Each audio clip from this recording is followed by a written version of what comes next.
I'm going to preview the 6th seed Baylor versus Arkansas State women's volleyball game, which will be played December 3rd at 3:30 p.m. Central Time on ESPN Plus. And this will be on the campus of Purdue because Purdue's a 3 seed and they're hosting the first 2 rounds.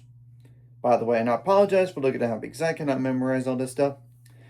Baylor did finish off on a high note with a win over TCU at TCU. 3-2. Just go over the score real fast. 25-19, 18-25, 25-15, 21-25. And that fifth set, 15-6. And Baylor was up 8-3 on the changeover, and TCU had to call timeout. So Baylor really took it to him in that fifth set. Thus, Baylor's 17-9 on the year, 12-6 in the Big 12.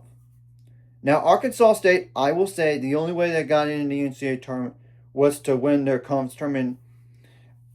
And obviously, MJ McCurdy for Baylor wins volleyball. She transferred from Texas State, so she is familiar with them. Like, of 1 year, I know, but still. And this is a good Arkansas State team. 28-8 overall. 22-8 overall. 12-4 in the Sun Belt. They do divisions over there. And they wouldn't have got in if there was just no postseason tournament because James Madison was the best team when I looked it up. And they had to beat them in the Sun Belt Tournament Championship. So, and this is also a team that pushed Missouri. I know Missouri didn't make the NCAAs this year, but they beat them even. And after, they beat them, but then the next day, Missouri beat them.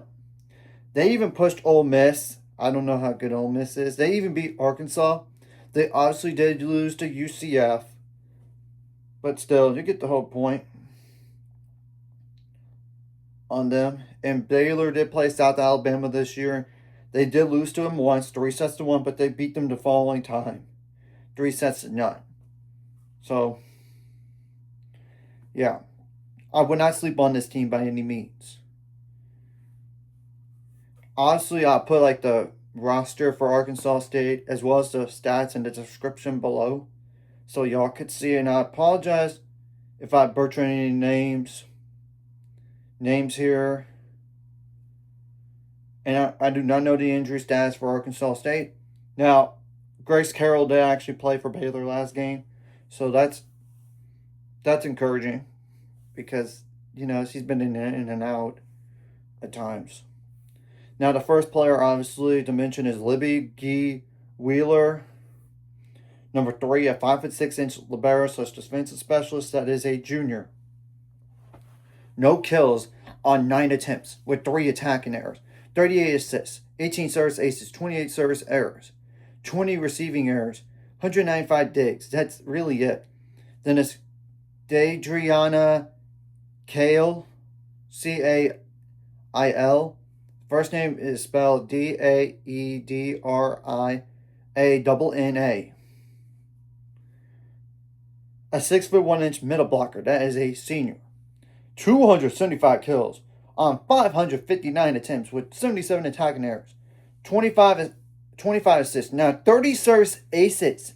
48 service errors. Yeah, that's the most on the team right there. In that category. 4 receiving errors, 94 digs. Now 180 blocks, the most on the team by far. And 36 of those solo and 21 blocking errors. And that's also the most by far. Then it's Caitlin Whitlock. Number 7. A 5'8" outside hitter that is a junior. 301 kills, which is the most on the team. On 867 attempts, which is also most on the team, with 129 attacking errors, which is also most on the team. 14 assists. Now, 37 service aces, 33 service errors, 51 receiving errors, 323 digs. Which, that's crazy, but she has the second most. So, 49 blocks, 9 of those solo, 11 blocking errors, and 4 ball handling errors. Then there's honestly Erin Madigan, number 8.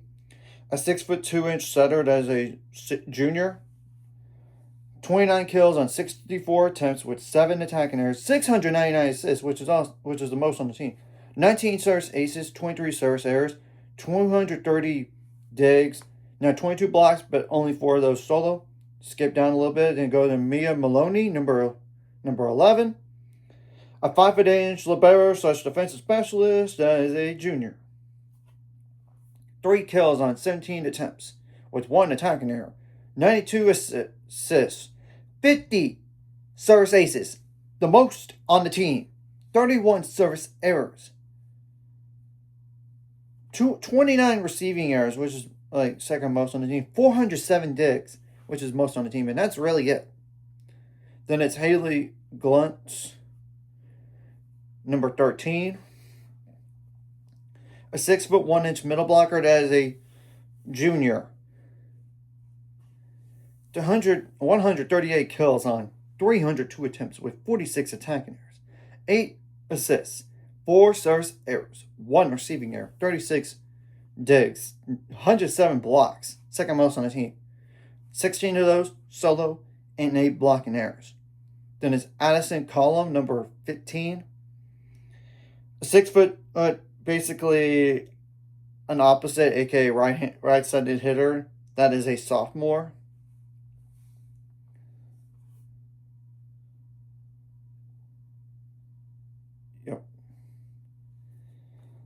250 kills on 612 attempts with 82 attacking errors. 5 assists, 6 service aces, 4 service errors, 3 receiving errors, 61 digs, 80 blocks, 4 of those solo, and 12 blocking errors. Then I skip down to Peyton Van Veen, number 19. A 6'3" outside hitter that is a grad senior. 176 kills on 517 attempts with 48 attacking errors, 4 assists, 4 service aces, 8 service errors, 1 receiving error, 55 digs, 69 blocks, 10 of those solo, and 1 blocking error, and 1 ball handling error as well.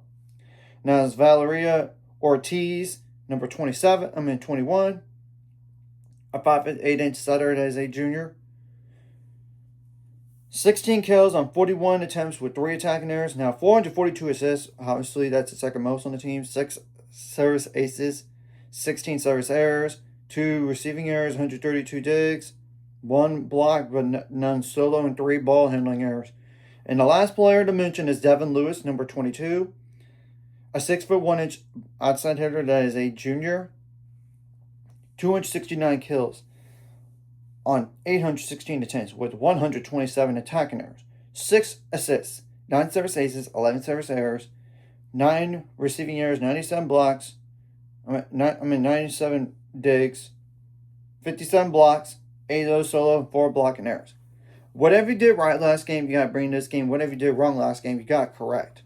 And do this for your seniors, because this might be their last game, and hopefully it's not.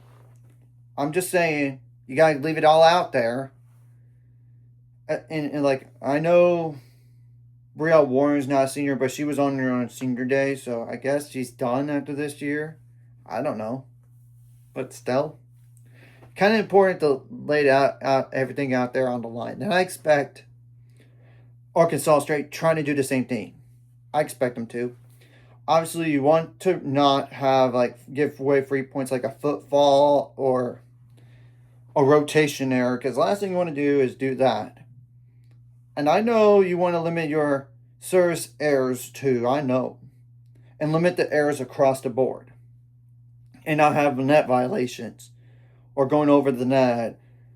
But still, I'd rather, if you're on the service errors, I'd rather miss just a little bit long or just a little bit deep instead of hitting the ball to the net. And you got to serve tough, because sometimes that is your best defense, and get them out of system, force overpasses. If there's an get overpasses, and maybe potentially give Baylor some free balls over. And you need to take advantage of those. You got to have your blocking step up and shut down the best players as much as possible. And you could try to read tendencies. And obviously, if you could win the jousting up top, that'd be huge. And if there's an overpass, you got to take advantage of it right away. Or or if there's a free ball, you got to take advantage of that as much as possible. And sometimes you got to win long rallies because that does make a difference in terms of not just just single point right there, but maybe the set and even the match itself. Another thing across the board is, I know there might be some questionable calls, but you got to make plays to win at the very end of the day, and you can't be intimidated by the other team. And try to get their crowd out of the game as much as possible while getting your crowd into it. The fans that do show up, because I know it's a neutral site game, but still, you get the whole point. Now, offensively, you need to receive the ball well to set up your offense, whether like you go to an outside hitter or opposite or a middle, it doesn't really matter. If they can obviously stop a certain player, continue to feed that player until they could stop it. And also you want to limit them on blocking as much as possible.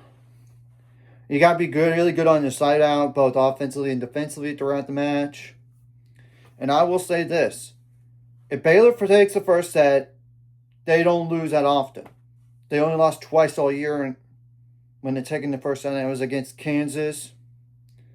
And it was also against Colorado. One home game, one neutral site game. One a road game. Now, without the first set, they have won like only twice all year. And that was against let me go. I know it was against South Alabama on one of them. While the other one for Baylor is, I really should know. This on time.